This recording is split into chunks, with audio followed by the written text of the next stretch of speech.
जैद इब्न हारिसा एक इज्जत-तियार फैमिली में पैदा हुए थे। उनका जन्म अरेबिया के नॉर्दर्न इलाकों में हुआ था। वो बनु कल्ब ट्राइब से थे। ये ट्राइब अपनी स्टैंडिंग के लिए जानी जाती थी, लेकिन उनकी शुरुआती जिंदगी में एक अनएक्सपेक्टेड मोड़ आया। उनकी किस्मत में नहीं था कि वो अपनी ट्राइब के साथ लंबे समय तक रहे। कुछ अनहोनी घटनाओं ने जल्द ही उनका रास्ता बदल दिया। उनकी कहानी एक सफर से शुरू होती है, एक ऐसा सफर जो उन्हें घर से थ्योर ले गया। उन पुराने अनसेटल्ड टाइम्स में ये एक आम कहानी है। उनकी माँ ने उन्हें अपने साथ ले जाने का फैसला किया। वो अपने मायके वालों से मिलना चाहती थीं। छोटे जैद इस ट्रिप पर उनके साथ गए। वो शायद एक उम्मीद के साथ सफर कर रहे थे। ऐसे सफर हमेशा सेफ नहीं होते थे। रेगिस्तानी रास्तों पर खतरे मंडराते रहते थे। लुटेरों के थैल अक्सर यात्रियों पर हमला करते थे। यह रेगिस्तानी जिंदगी की एक कड़वी सच्चाई थी। उन्हें नहीं पता था कि किस्मत में उनके लिए क्या लिखा है। उनका खुशगवार सफर जल्द ही एक ठुक भरी याद बन जाएगा। इस सफर के दौरान अचानक एक हादसा हुआ। उनके काफिले पर दुश्मन घुड़सवारों ने हमला कर दिया। ये लोग बनु कैन ट्राइब के थे। उन्होंने यात्रियों पर कोई रहम नहीं दिखाया। चारों तरफ अफरा तफरी और डर का माहौल बन गया। छोटे जैद इस हमले में पकड़ लिए गए। वो उस समय सिर्फ एक छोटे बच्चे थे। उन्हें जबरदस्ती उनकी मां से अलग कर दिया गया। ये घटना उनकी गुलामी की शुरुआत थी। एक आजाद पैथिया हुआ बच्चा बिकने वाला सामान बन गया। जैद को फिर गुलामों के बाजार में ले जाया गया। ये बाजार उकाज नाम की जगह पर था। ये मेका के पास एक जाना माना बाजार था। यहाँ इंसानों को खरीदा और बेचा जाता था। उन्हें एक चीज की तरह बेचने के लिए रख दिया गया। हकीम इब्न हिजाम, जो खदीजा बिन्त खुवाइलिद के भतीजे थे, उन्होंने उन्हें देखा। हकीम ने छोटे जैद को अपनी औंट के लिए खरीद लिया। खदीजा मेका की एक अमीर और इज्जत-तियार बिजनेस वुमन थी। जैद की जिंदगी एक बार फिर बदलने वाली थी। वो एक हाथ से दूसरे हाथ में जा रहे थे। उनका फ्यूचर अनिश्चित था। खदीजा बिन्त खुवैलिद एक जानी मानी महिला थीं। वो अपनी समझदारी और दयालुता के लिए मशहूर थीं। बाद में उन्होंने prophet Muhammad, peace be upon him, से शादी की। जब उन्होंने प्रॉफेट से शादी की तो उन्होंने जैद को उन्हें सौंप दिया। जैद प्रॉफेट के घर का हिस्सा बन गए। उन्होंने प्रॉफेट की सेवा पूरी लगन और वफादारी से की। प्रॉफेट मुहम्मद PBUH तब तक प्रॉफेट नहीं बने थे, लेकिन उनका अच्छा स्वभाव पहले से ही मशहूर था। वो जैद के साथ बहुत प्यार और नरमी से पेश आते थे। जैद के पिता हारिसा का दिल टूट गया था। उन्होंने अपने खोए हुए बेटे को हर जगह ढूंढा। उन्होंने थ्योक और याद में कविताएं लिखीं। आखिरकार उन्हें खबर मिली कि जैद मेका में हैं। वो अब्दुल्ला के बेटे मुहम्मद के साथ हैं। हारिसा और उनके भाई काब फौरन मेका के लिए रवाना हुए। वो जैद को छुड़ाने के लिए पैसे लेकर गए। उन्हें अपने प्यारे जैद को घर वापस लाने की उम्मीद थी। उनके दिल में उम्मीद और घबराहट दोनों थी। वो जैद को फिर से आजाद देखने के लिए तरस रहे थे। उन्होंने मुहम्मद PBUH को काबा पर पाया। उन्होंने जैद की आजादी के लिए उन्हें बड़ी रकम ऑफर की। प्रॉफेट का जवाब बहुत ही शांतियर और इंसाफ वाला था। उन्होंने कहा कि जैद को अपनी मर्जी चुनने का मौका मिलना चाहिए। अगर जैद अपने पिता के साथ जाना चाहें तो जा सकते हैं और उन्हें बिना किसी रैंसम के आजाद कर दिया जाएगा। अगर जैद रुकना चाहें तो प्रॉफेट उन्हें जबरदस्ती नहीं भेजेंगे। इससे प्रॉफेट का इंसाफ देखा। उन्होंने जैद की अपनी इच्छा को सबसे ऊपर रखा। जैद को बुलाया गया और अपनी मर्जी बताने को कहा गया। उन्होंने अपने पिता और चाचा को वहां देखा। वो उनका प्यार और उनके वापस लौटने की चाहत जानते थे। फिर भी जैद ने मुहम्मद PBUH को देखा। उन्होंने उनसे बहुत ज्यादा मेहरबानी देखी थी। उन्होंने मुहम्मद PBUH के साथ रहने का फैसला किया। उन्होंने कहा कि मैंने इस एथमी में कुछ ऐसा देखा है कि मैं उनके मुकाबले किसी और को कभी नहीं चुन सकता। उनके पिता और चाचा हैरान हुए, लेकिन उनके फैसले का सम्मान किया। प्रॉफेट जैद की वफादारी से प्रभावित होकर फिर कुछ अहम किया। प्रॉफेट मुहम्मद PBUH जैद के फैसले से बहुत प्रभावित हुए। वो जैद को काबा ले गए, जो एक पवित्र जगह है। कुरैश के बुजुर्गों के सामने उन्होंने एक ऐलान किया। उन्होंने जैद को आजाद इंसान घोषित किया। उससे भी बढ़कर उन्होंने जैद को अपना बेटा अडॉप्ट कर लिया। उस दिन से लोग जैद को जैद इब्न मोहम्मद कहने लगे। इसका मतलब था जैद मोहम्मद का बेटा। यह अडॉप्शन जैद के लिए बहुत बड़ा सम्मान था। वो प्रॉफेट के खास परिवार का सदस्य बन गए। जैद प्रॉफेट PBUH के बहुत करीब थे। वो प्रॉफेट के घर में रहते थे। उन्होंने प्रॉफेट के चरित्र को खुद देखा। उनकी ईमानदारी, उनकी हमदर्दी और उनकी समझदारी। जब प्रॉफेट को पहली वही रेवलेशन मिली तो चीजें बदलने लगीं। उन्होंने इस्लाम का पैगाम देना शुरू किया। यह पैगाम एक अल्लाह के बारे में था। यह इंसाफ और नेकी के लिए कहता था। यह उस जमाने के हिसाब से बिल्कुल नया पैगाम था। बहुतों ने इसका सख्ती से विरोध किया। जैद इब्न हारिसा इस्लाम कबूल करने वालों में सबसे पहले लोगों में से थे। कुछ कहते हैं कि वो अली इब्न अबी तालिब के बाद पहले मर्द थे, या शायद दूसरे या तीसरे मर्द जो मुसलमान हुए। उन्होंने प्रॉफिट के पैगाम पर यकीन करने में जरा भी नहीं झिझके। प्रॉफिट से करीबी की वजह से उन्हें समझ थी। वो जानते थे कि प्रॉफिट झूठ नहीं बोलेंगे। उनका ईमान फौरन और मजबूत था। ये उनका गहरा भरोसा और समझ दिखाता था। उन्होंने नए दीन को पूरे थील से अपनाया। उनका शुरू में मुसलमान होना बहुत अहम था। इसने प्रॉफिट को जरूरी सहारा दिया। उन शुरुआती दिनों में मुसलमान कम थे। उन्हें मक्का के मूर्ति पूजने वालों से तकलीफें झेलनी पड़ी। जैद प्रॉफिट के साथ मजबूती से खड़े रहे। उन्होंने मुश्किलों और संघर्षों में साथ दिया। उनकी वफादारी अटल थी। वो एक सच्चे साथी और प्यारे बेटे थे। उनकी मिसाल ने दूसरों को प्रेरणा दी जो नए दीन के बारे में सोच रहे थे। वो शुरुआती मुस्लिम कम्युनिटी के लिए ताकत का एक स्तंभ थे। जैद इब्न हारिसा की एक खास पहचान है। वो प्रॉफिट मोहम्मद PBUH के अकेले ऐसे सहाबी हैं जिनका नाम कुरान में लिया गया है। ये एक बहुत खास सम्मान है। कुरान इस्लाम की पाक किताब है। इसे मुसलमान अल्लाह का कलाम मानते हैं। इसमें नाम आना बहुत अहमियत की निशानी है। यह अकेला जिक्र जैद की अहम भूमिका को दिखाता है।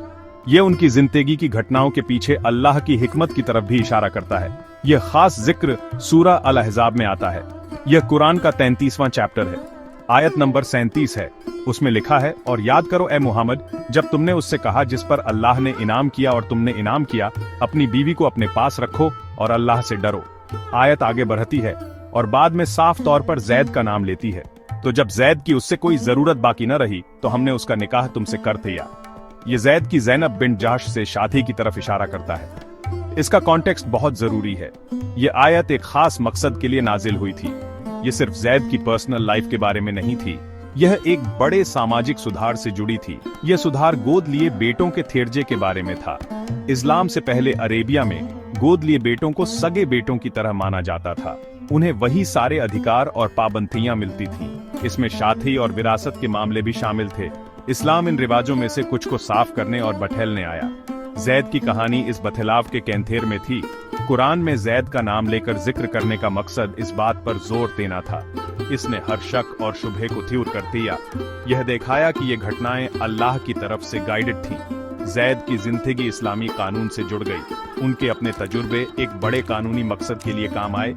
जैद को दिया गया यह सम्मान उनके ईमान का सबूत है।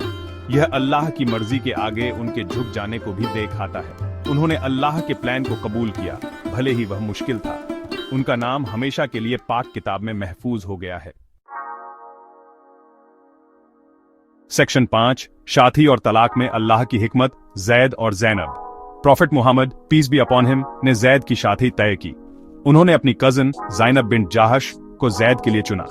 ज़ैनब एक ऊंचे कुरैशी खानदान से थीं। जैद हालांकि प्रॉफिट के गोद लिए बेटे थे पर पहले गुलाम थे। इस शादी का मकसद समाज की दीवारों को तोड़ना था। इसका मकसद यह दिखाना था कि इस्लाम में खानदान से ज्यादा परहेजगारी अहम है। प्रॉफिट बराबरी कायम करना चाहते थे। वो यह दिखाना चाहते थे कि एक पहले का गुलाम एक ऊंचे खानदान की औरत से शादी कर सकता है। हालांकि शादी में मुश्किलें आईं। ज़ैनब अपने खानदान को लेकर कॉन्शियस थीं। उन्हें एडजस्ट करने में मुश्किल हुई। जैद को भी अपने रिश्ते में तनाव महसूस हुआ। उनके मिजाज और बैकग्राउंड में फर्क था। उन्हें आपस में सच्ची कंपैटिबिलिटी या खुशी नहीं मिली। जैद ने prophet peace be upon him से अपनी परेशानियों के बारे में शिकायत की। उन्होंने ज़ैनब को तलाक देने की अपनी ख्वाहिश जाहिर की। प्रॉफिट ने उन्हें सब्र करने की सलाह दी। उन्होंने जैद से कहा कि अपनी बीवी को अपने पास रखो और अल्लाह से डरो। उन्हें उम्मीद थी कि वे सुलह कर लेंगे। प्रॉफिट की सलाह के बावजूद हालात बेहतर नहीं हुए। जैद और ज़ैनब के बीच फर्क बहुत ज्यादा थे। दोनों के लिए साथ रहना दिन ब दिन मुश्किल होता गया। आखिरकार जैद ने फैसला किया कि वह यह शादी जारी नहीं रख सकते। उन्होंने ज़ैनब बिन्त जहश को तलाक दिए थे। यह उनके लिए एक पर्सनल मामला था, लेकिन यह एक बड़े इलाही प्लान का हिस्सा भी था। इसने एक अहम सामाजिक और कानूनी बदलाव की बुनियाद रखी। ये बात उन्हें उस वक्त मालूम नहीं थी। तलाक हालांकि तकलीफदेह था पर जरूरी था। इसने एक अहम हुक्म के लिए रास्ता बनाया। यह हुक्म इस्लाम में अडॉप्शन की समझ को अफेक्ट करने वाला था। Prophet peace be upon him खुद भी समाज के रिएक्शन को लेकर फिक्रमंद थे। वो जानते थे कि जैद के तलाक देने के बाद ज़ैनब से शादी करना कंट्रोवर्शियल होगा। लोग अब भी गोद लिए बेटों को सगे बेटों की तरह देखते थे। गोद लिए बेटे की तलाकशुदा बीवी से शादी करना कभी सुना नहीं गया था, लेकिन अल्लाह का हुक्म आने वाला था जो इन सारी चिंताओं को खत्म कर देगा। सेक्शन 6 सामाजिक सुधार, पैगंबरी, शादी और अडॉप्शन के कानून। ज़ैनब की ईदा या वेटिंग पीरियड खत्म होने के बाद अल्लाह का हुक्म आया। अल्लाह ने prophet Mohammed peace be upon him को ज़ैनब से शादी करने का हुक्म दिया। इसका जिक्र सूरा अल-अहज़ाब की आयत 37 में है। आयत कहती है, हमने उसका निकाह तुमसे कर दिया ताकि मोमिनों पर अपने मुंह बोले बेटों की बीवियों के मामले में कोई तंगी न रहे जब वो उनसे अपनी जरूरत पूरी कर चुके हों, और अल्लाह का हुक्म तो होकर ही रहता है। इस शादी का एक साफ कानूनी मकसद था। यह इस्लाम से पहले के रिवाज को खत्म करना था। रिवाज यह था कि गोद लिए बेटे बिल्कुल सगे बेटों की तरह होते थे, इसलिए गोद लिए बेटे की तलाकशुदा बीवी से शादी करना टैबू माना जाता था। इसे नाजायज रिश्ता समझा जाता था, जैसे अपनी ही बहू से शादी करना। प्रॉफिट की ज़ैनब से शादी ने इस सोच को सीधे चैलेंज किया। इसने एक नया इस्लामी सिद्धांत कायम किया। इसने यह दिखाया कि गोद लिया बेटा सगा बेटा नहीं होता। गोद लेने के रिश्ते शादी में वैसी पाबंदियां नहीं लगाते जैसी खून के रिश्ते लगाते हैं। यह एक बहुत बड़ा सुधार था। इस घटना की वजह से जैद को फिर से जैद इब्न हारिसा कहा जाने लगा। अब वो जैद इब्न मोहम्मद नहीं रहे। कुरान ने सूरा अल-अहज़ाब की आयत 5 में यह साफ किया, उन्हें उनके असली बापों के नाम से पुकारो। यह अल्लाह के नज़दीक ज़्यादा इंसाफ की बात है। इससे उनका खानदान उनके असली पिता से जुड़ गया। इस बात पर जोर दिया कि अडॉप्शन देखभाल और प्यार का रिश्ता बनाता है, लेकिन यह असली हकीकत या खानदान को नहीं बठैलता। यह विरासत और दूसरे कानूनी मामलों के लिए भी अहम था। यह सामाजिक सुधार शुरुआती मुस्लिम कम्युनिटी के लिए बहुत अहम था। इसने रिश्तों और फैमिली लॉ को साफ किया। इसने एक ऐसे रिवाज को हटाया जो सच्ची रिश्ते तैयारी पर आधारित नहीं था। Prophet peace be upon him को मुनाफिकों और काफिरों की तरफ से क्रिटिसिज्म का सामना करना पड़ा। उन्होंने इस शादी का इस्तेमाल उन्हें बेदनाम करने के लिए करने की कोशिश की, लेकिन कुरान की आयतों ने साफ वजह बयान की। उन्होंने दिखाया कि यह एक बड़ी भलाई के लिए अल्लाह का हुक्म था। जैद और ज़ैनब की जिंदगी ने इस अहम बदलाव में खास भूमिका निभाई। उनका अल्लाह के हुक्म को मानना की था। सेक्शन 7 मैथियन ए जंग में हिम्मत, जैद द कमांडर। जैद इब्न हारिसा सिर्फ एक वफादार साथी ही नहीं थे, वो एक बहादुर और माहिर योद्धा भी थे। उन्होंने कई अहम लड़ाइयों और मुहिमों में हिस्सा लिया। वो prophet Muhammad peace be upon him के साथ मिलकर लड़े। उनकी हिम्मत और फौजी काबिलियत को सब मानते थे। उन्हें लीडरशिप की जिम्मेदारियां सौंपी जाती थीं। Prophet peace be upon him अक्सर उन्हें कमांडर बनाते थे। यह दिखाता था कि प्रॉफिट को उन पर कितना गहरा भरोसा था। जैद इस्लाम की हिफाजत करने से कभी पीछे नहीं हटे। वो बेडार, यूएचयूडी और खंदक जैसी बड़ी लड़ाइयों में मौजूद थे। ये लड़ाइयां शुरुआती मुस्लिम कम्युनिटी के बचे रहने के लिए बहुत जरूरी थीं। जैद उन सब में बहादुरी से लड़े। उन्होंने मकसद के लिए अपनी कमिटमेंट दिखाई। उनकी बहादुरी दूसरे मुस्लिम सिपाहियों के लिए प्रेरणा थी। वो लड़ाई में अपनी मजबूती और हुनर के लिए जाने जाते थे। वो फौजी स्ट्रैटेजी समझते थे। वो मैथियन ए जंग में एक भरोसेमंद लीडर थे। उनकी मौजूदगी मुस्लिम फौजों का हौसला बढ़ाती थी। उनके सबसे मशहूर फौजी किरदारों में से एक कमांडर का था। Prophet peace be upon him ने उन्हें कई मुहिमों या सरिया की लीड करने के लिए चुना। ये छोटी फौजी मुहिम थी। जैद ने उन्हें कामयाबी से लीड किया, अपनी लीडरशिप क्वालिटीज दिखाते हुए। वो काम करने वाले और पक्के इरादे वाले इंसान थे। Prophet peace be upon him के लिए उनकी वफादारी मैथियन ए जंग तक फैली हुई थी। वो किसी भी मिशन को पूरा करने के लिए हमेशा तैयार रहते थे। उन्होंने इस्लाम के लिए कई बार अपनी जान खतरे में डाली। उनकी लगन पूरी थी। उनके फौजी करियर का सबसे ऊंचा मुकाम बैटल ऑफ मुता थी। ये लड़ाई 629 सी या 8 हिजरी में हुई थी। ये बाइजेंटीन एम्पायर की फौजों के खिलाफ लड़ी गई थी। Prophet peace be upon him ने एक के बाद एक 3 कमांडर बनाए। जैद इब्न हारिसा पहले कमांडर थे। प्रॉफिट ने कहा कि अगर जैद शहीद हो जाएं तो जाफर आईबीएन अबी तालिब कमांड संभालें। अगर जाफर शहीद हो जाएं तो अब्दुल्ला आईबीएन रवाहा। जैद ने बहुत बहादुरी से जंग लड़ी। वो इस भयानक लड़ाई में शहीद होने तक मुस्लिम झंडा थामे रखा। सेक्शन 8 एक पिता का फख्र, उसामा इब्न जैद की विरासत। जैद इब्न हारिसा ने एक से ज्यादा बार शादी की। उनकी एक बीवी ऐमन थी, जिन्हें बराका के नाम से भी जाना जाता है। वो भी prophet peace be upon him के बहुत करीब थीं। वो प्रॉफिट के घर में खातिमा रह चुकी थीं। उन्होंने बचपन से उनकी देखभाल की थी। एमन के साथ इस शादी से जैद का एक बेटा हुआ। यह बेटा उसामा इब्न जैद था। उसामा बड़े होकर एक शानदार नौजवान बने। उन्हें अपने माँ बाप से कई अच्छी खूबियां विरासत में मिली। Prophet peace be upon him उन्हें बहुत प्यार करते थे। उसामा इब्न जैद की प्रॉफिट बहुत इज्जत करते थे। प्रॉफिट उन्हें ऐसे प्यार करते थे जैसे अपने पोते को करते हों। वो अक्सर उसामा को अपनी गोद में बिठाते थे। वो उनके साथ बहुत प्यार और नरमी से पेश आते थे। ये प्यार जैद के अपने रुतबे का सबूत था। ये उसामा के अपने अच्छे किरदार को भी दिखाता था। उसामा अपने पिता की तरह एक पक्के मुस्लिम थे। उन्होंने प्रॉफिट से सीधे बहुत कुछ सीखा। वो अपनी परहेजगारी और समझदारी के लिए जाने जाते थे। अपनी कम उम्र के बावजूद उसामा को बड़ी जिम्मेदारी दी गई। अपनी वफात से कुछ पहले prophet Mohammed peace be upon him ने एक फौज तैयार की। यह फौज सीरिया की एक मुहिम पर जाने वाली थी। प्रॉफिट ने नौजवान उसामा इब्न जैद को इसका कमांडर बनाया। उसामा उस वक्त सिर्फ 18 या 20 साल के थे। कुछ बड़े सहाबा इस फौज का हिस्सा थे। वो शुरू में इतने नौजवान कमांडर के मातहत काम करने में हिचकिचाए, लेकिन प्रॉफिट ने उसामा की लीडरशिप पर जोर दिया। यह अपॉइंटमेंट प्रॉफिट का उसामा पर भरोसा दिखाता था। इसने इस्लाम के उसूल की काबिलियत उम्र या रुतबे से बढ़कर है को भी हाईलाइट किया। उसामा ने प्रॉफिट की वफात के बाद मुहिम को कामयाबी से लीड किया। उन्होंने उन्हें दिया गया मिशन पूरा किया। इसने उनकी काबिलियत और लीडरशिप स्किल्स का सबूत दिया। उसामा इब्न जैद ने पूरी जिंदगी इस्लाम की खिदमत की। वो मुस्लिम कम्युनिटी में एक इज्जतदार शख्सियत बने रहे।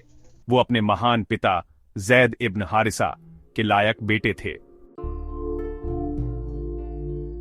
सेक्शन 9 ईमान और वफादारी की मिसाल जैद की हमेशा रहने वाली अहमियत। जैद इब्न हारिसा की जिंदगी एक जबरदस्त कहानी है। यह ईमान, वफादारी और बतलाव की कहानी है। वो गुलामी से उठकर इज्जत के मकाम तक पहुंचे। वो prophet peace be upon him के गोद लिए बेटे बने। वो सबसे शुरुआती मुस्लिमों में से एक थे। वो एक बहादुर कमांडर और वफादार साथी थे। उनकी जिंदगी बराबरी और परहेजगारी के इस्लामी आदर्शों की मिसाल है। ये दिखाती है कि सच्ची कीमत किरदार पर होती है, पैत्याइश पर नहीं। उनका सफर सच में सबके लिए इंस्पायरिंग है। Prophet Mohammed peace be upon him के लिए उनकी अटूट वफादारी काबिले तारीफ है। उन्होंने अपने परिवार के बजाय प्रॉफिट के साथ रहना चुना। यह प्रॉफिट के नबूवत का ऐलान करने से भी पहले की बात है। यह फैसला जैद की समझ के बारे में बहुत कुछ कहता है। उन्होंने प्रॉफिट की असाधारण खूबियों को पहचान लिया था। वो हर आजमाइश और मुश्किल में साबित कथम रहे। उनकी कमिटमेंट कभी डगमगाई नहीं। उन्होंने अपनी पूरी जिंदगी इस्लाम और प्रॉफिट की खिदमत में लगा दे। वो सच्ची थियोस्ती की मिसाल है। जैद के लिए सबसे अनोखा सम्मान कुरान में उनका जिक्र है। अल्लाह के कलाम में नाम आना एक बेमिसाल इज्जत है। यह उनके नाम और उनकी कहानी को हमेशा के लिए अमर कर देता है। यह एक अहम सामाजिक सुधार में उनकी भूमिका को हाईलाइट करता है। इस सुधार ने इस्लाम में अडॉप्शन के तरीके को साफ किया। इसने अहम कानूनी उसूल कायम किए। जैद की अपनी जिंदगी इस इलाही रहनुमाई का जरिया बनी। यह अल्लाह की मर्जी के आगे उनके झुक जाने को दिखाता है। यह इस्लाम में उनके ऊंचे मकाम को बताता है। जैद इब्न हारिसा की विरासत आज भी इंस्पायर करती है। वो prophet peace be upon him के प्यारे इंसान थे, जिन्हें हिब रसूलिल्लाह यानी अल्लाह के रसूल का महबूब कहा जाता था। बैटल ऑफ मुताह में उनकी शहादत ने एक हीरो के तौर पर उनके रुतबे पर मुहर लगा दे। उनकी जिंदगी हमें कुर्बानी, हिम्मत और लगन के बारे में सिखाती है। उन्होंने दिखाया कि सच्चा मोमिन होने का क्या मतलब है। उनकी कहानी, जो इतिहास और कुरान में महफूज है, एक हमेशा याद रहने वाली नसीहत है। यह हमें ईमान की बठेलने वाली ताकत और वफादारी की अहमियत की याद दिलाती है।